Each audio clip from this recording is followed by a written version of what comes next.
Submarine के बारे में इंटरेस्टिंग बात यह नहीं है कि यह पानी के अंदर कैसे रहती है। इंटरेस्टिंग बात यह है कि यह एकदम कंप्लीटली पैक्ड बॉक्स की तरह है और इसके अंदर ऑक्सीजन भी यूज होती है, इंजन भी यूज होते हैं इलेक्ट्रिसिटी जनरेट करने के लिए, और भी बहुत मशीनें हैं। उनसे जो एग्जॉस्ट निकलता है उनको हम पानी में नहीं छोड़ सकते, क्योंकि पानी में छोड़ा तो पानी में बबल्स क्रिएट होंगे और दुश्मन को पता लग जाएगा कि यहाँ पर कोई सबमरीन है और वह उसको उड़ा देगा। अब सोचो कि कोई सबमरीन में कोई डीजल इंजन चल रहा है तो वह कितना पोल्यूशन क्रिएट करता है, उसको कैसे मैनेज करते हैं। इस बंद डिब्बे के अंदर सब कुछ इसी के अंदर होता है और बाहर आपको पानी के साथ में कोई भी ऐसी एक्टिविटी नहीं करनी है जिससे पानी में हलचल पैदा हो। जो पीछे की तरफ प्रोपेलर लगे रहते हैं इस सबमरीन को आगे बढ़ाने के लिए, उनको भी इस तरीके से डिजाइन किया जाता है कि जब यह सबमरीन आगे चलती है तो वह पानी के अंदर बबल्स क्रिएट ना करे, एकदम साइलेंटली पानी में आगे की तरफ बढ़ते रहे। और इंटरेस्टिंग बात यह है कि जो भी नेवी के सबमरीन होते हैं उनके अंदर कोई भी ग्लास या कोई भी विंडो नहीं होती है जिससे वह बाहर ओशियन को देख सके। यह कंप्लीटली एक बॉक्स की तरह पैक होती है। सबमरीन कितनी डेप्थ में वाटर में जा सकती है, यदि कोई सबमरीन डूब रही है तो उसमें जो क्रू मेंबर होते हैं उनका क्या होता है, इनमें जो कम्युनिकेशन का सिस्टम होता है वह किस टाइप का होता है, इन सभी क्वेश्चन के जवाब इस वीडियो में जानेंगे। इस सबमरीन के बारे में एक एक फैक्ट्स लेते हैं और उनको सोल्व करते हैं और आगे बढ़ते हैं। सबसे फर्स्ट फैक्ट है सबमरीन पानी के अंदर कैसे जाता है। सबमरीन से भारी ओशियन के अंदर बड़े बड़े शिप होते हैं, वह तो नहीं डूबते, वह तो कितना सारा वजन लेकर सरफेस पर आराम से चलते हैं। तो फिर यह सबमरीन कैसे पानी के अंदर डूब कर जाता है, पहले इसे आसान भाषा में समझते हैं। इस सबमरीन के अंदर 3 टैंक होते हैं, एक बीच में और एक फ्रंट और एक रियर साइड में। जब पानी में इस सबमरीन को नीचे जाना होता है तो यह जो बीच का टैंक होता है इसके अंदर पानी भर दिया जाता है, तो सबमरीन की डेंसिटी वाटर की डेंसिटी से ज्यादा हो जाएगी और सबमरीन आसानी से पानी के अंदर चली जाएगी। और जो आगे पीछे के टैंक है वह सबमरीन को बैलेंस करने के लिए काम में आते हैं। जैसे सबमरीन को पानी के नीचे की तरफ जाना है तो आगे वाले टैंक में पानी भर देंगे और पीछे वाले में खाली कर देंगे, तो यह इसका मुंह नीचे की तरफ हो जाएगा और नीचे की तरफ बढ़ती रहेगी। और जब सबमरीन को सरफेस पर आना होता है तो जो बीच का टैंक है इसके पानी को निकाल दिया जाता है और इसके अंदर कंप्रेस्ड एयर भर दी जाती है, जिससे सबमरीन हल्की हो जाती है और ऊपर की तरफ आ जाती है। यह जो 3 टैंक है इनके नाम आप यहाँ पर देख सकते हो। टेक्निकल लैंग्वेज में जो बीच का टैंक है उसको बालास्ट टैंक बोलते हैं और आगे पीछे के टैंक को रियर ट्रिम और फॉरवर्ड ट्रिम टैंक बोलते हैं। आगे फैक्ट नंबर 2 पर चलते हैं, जो बहुत ही इंटरेस्टिंग है कि सबमरीन कितनी गहराई में पानी में जा सकती है। देखिए सबमरीन कितनी गहराई में जा सकती है इसके बारे में कोई भी देश की नेवी इसके बारे में कुछ भी नहीं बताती है, क्योंकि यही तो इसकी हिडन क्वालिटी होती है। जब सबमरीन को किसी पर अटैक करना होता है तो वह पानी में कौन सी जगह पर है इसके बारे में दुश्मन को ज्यादा जानकारी ना हो, यही बेहतर रहता है। लेकिन इंटरेस्टिंग यहाँ पर यह है कि यदि हम ओशियन को डेप्थ के अकॉर्डिंग डिवाइड कर दे तो यह सबमरीन का एरिया होता है कि कौन से एरिया में यह सबमरीन काम करेगी और कौन से एरिया से यह अटैक करेगी। टेस्ट डेप्थ वह एरिया है जिसमें सबमरीन अपने नॉर्मल ऑपरेशन को परफॉर्म करती है नॉर्मल कंडीशन के अंदर। इसके बाद यदि और डेप्थ में जाए तो आती है ऑपरेटिंग डेप्थ। इस एरिया में सबमरीन अपने जो भी ऑपरेशन है वह अच्छे से परफॉर्म कर सकती है। जब कोई वार होती है तो इस एरिया से सबमरीन को ऑपरेट किया जाता है। एक तरीके से ऐसा कहा जा सकता है कि सबमरीन की जो पानी में डेप्थ में जाने की कैपेसिटी होती है उसमें से इस ऑपरेटिंग डेप्थ के अंदर यह सबमरीन सही से काम करती है, अपने पूरे ऑपरेशन को अच्छे से परफॉर्म कर सकती है। लेकिन यदि सबमरीन इसके आगे और चली गई पानी की डेप्थ में तो इस एरिया को क्रश डेप्थ बोलते हैं। यहाँ पर सबमरीन के साथ में कुछ भी हो सकता है, क्योंकि अब सबमरीन डूबने की कंडीशन में आ गई है और इतनी गहराई में सबमरीन पर पानी का प्रेशर इतना ज्यादा होगा कि वह इस प्रेशर को सहन नहीं कर सकती,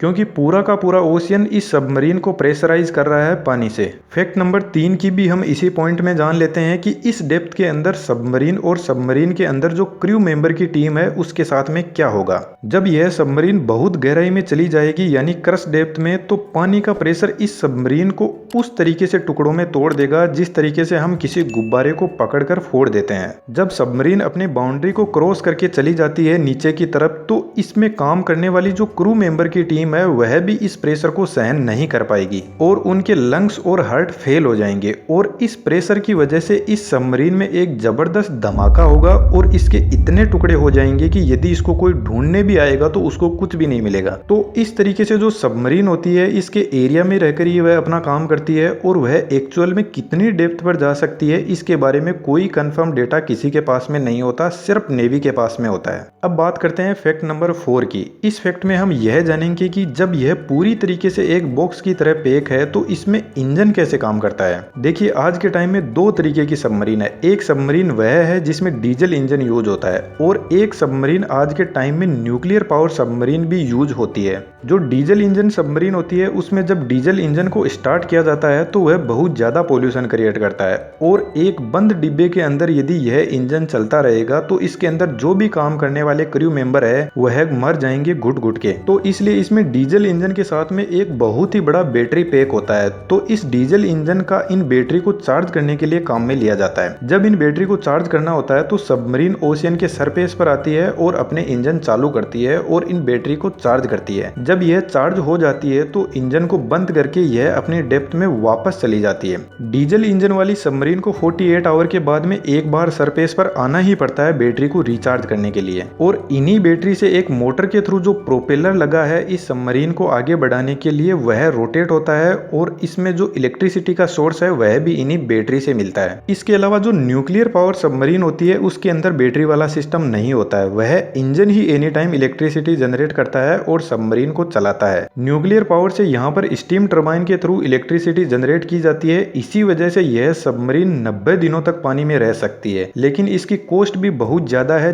4 डीजल इंजन सबमरीन के बराबर एक न्यूक्लियर पावर सबमरीन की कॉस्ट आती है और साथ में न्यूक्लियर पावर वाला इंजन कंटिन्यूअसली चलता रहता है तो यह पानी में आवाज भी बहुत ज्यादा करता है। लेकिन दोनों इंजन के अपने अलग अलग फायदे हैं और नुकसान है। डीजल इंजन को अपनी बैटरी को पानी में रिचार्ज करने के लिए एक टेक्नोलॉजी डेवलप की गई जिसका नाम है स्नोरकेल। इसके अंदर सबमरीन जब पानी में होता है तब इस स्नोरकेल की हेल्प से जो इंजन का एग्जॉस्ट है उसको एक पाइप के थ्रू ओशियन के सरफेस पर छोड़ दिया जाता है। लेकिन इनका भी नुकसान है कि किसी को पता लग सकता है कि यहाँ पर कोई सबमरीन है।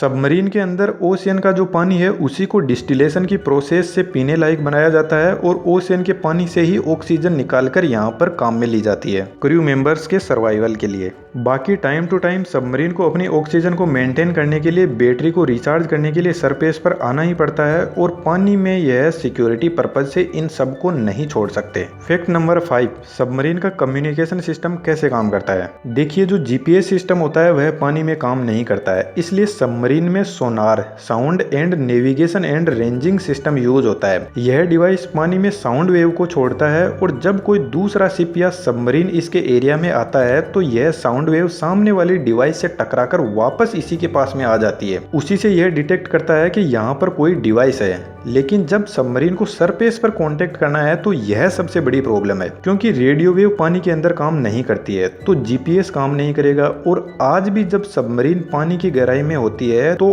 अर्थ से कांटेक्ट करने के लिए very low frequency system use करती है। पहले के टाइम में सबमरीन को कांटेक्ट करने के लिए सरफेस पर आना पड़ता था, लेकिन यदि आज सबमरीन सरफेस पर आएगी तो फिर उसका मतलब क्या रह जाएगा। इसलिए very low frequency signal submarine से जनरेट किया जाता है और इसको रिसीव करने के लिए बहुत ही बड़े बड़े एंटीना लगाने पड़ते हैं अर्थ पर। फिर भी उनकी एफिशिएंसी बहुत ही कम होती है, क्लियर सिग्नल नहीं मिलता, क्योंकि वेरी लो फ्रीक्वेंसी की वेवलेंथ तो ठीक होती है लेकिन जो इसमें इन्वायरमेंट के जो डिस्टर्बेंस है वह उसके साथ में मिक्स हो जाते हैं और यह फ्रीक्वेंसी लॉस्ट हो जाती है, इसलिए इसकी एफिशिएंसी बहुत ही कम होती है। लेकिन फिर भी सरफेस से कांटेक्ट करने के लिए सबमरीन पानी की गहराई में होते हुए भी अपना एंटीना पानी की 10 मीटर तक की गहराई में लेकर आती है और फिर उससे सिग्नल जनरेट करती है और कम्युनिकेशन किया जाता है। और आपको बता दूं यह जो सबमरीन से कांटेक्ट करने का सिस्टम है यह सिर्फ कुछ ही कंट्री के पास में है, जिनमें से यूएसए, चाइना, रशिया और अपना इंडिया भी है। फैक्ट नंबर 6, अब बात आती है कि जब यह सबमरीन पूरे तरीके से एक बॉक्स की तरह पैक है तो जब कभी बाहर देखना होता है इससे तो कैसे देखते हैं। उसके लिए इस सबमरीन के अंदर एक पेरिस्कोप लेंस होता है जो 360 डिग्री तक देख सकता है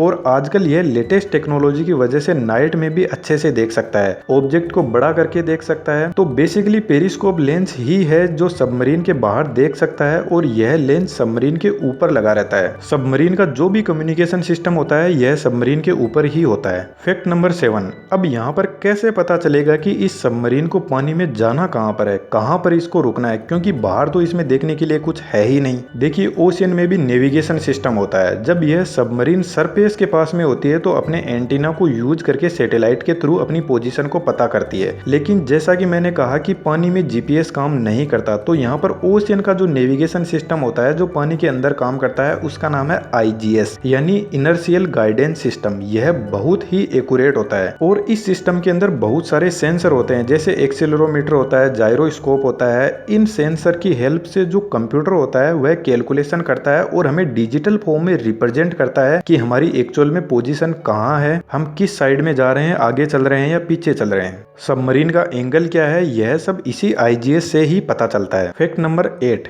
सबमरीन किस स्पीड पर चलता है। सबमरीन की कोई ज्यादा स्पीड नहीं होती है, highest speed 37 kilometre per hour है और वह भी जो एडवांस टेक्नोलॉजी की सबमरीन है उनकी। बाकी इसकी स्पीड 23 किलोमीटर पर आवर से 37 किलोमीटर पर आवर की स्पीड के अंदर वेरी करती है। अब मैं आपको कुछ इंटरेस्टिंग बातें बताता हूँ इस सबमरीन को लेकर। आपको पता है ओशियन में बहुत सारी वेव आती है, पर यह वेव इस सबमरीन का कुछ भी नहीं कर सकते। जब बहुत ज्यादा हाई वेव ओशियन के अंदर आती है तो यह सिर्फ 5 या 10 डिग्री तक इस सबमरीन को हिला सकती है। इस 5-10 डिग्री से ज्यादा इस सबमरीन पर ओशियन की वेव का फर्क नहीं पड़ता है।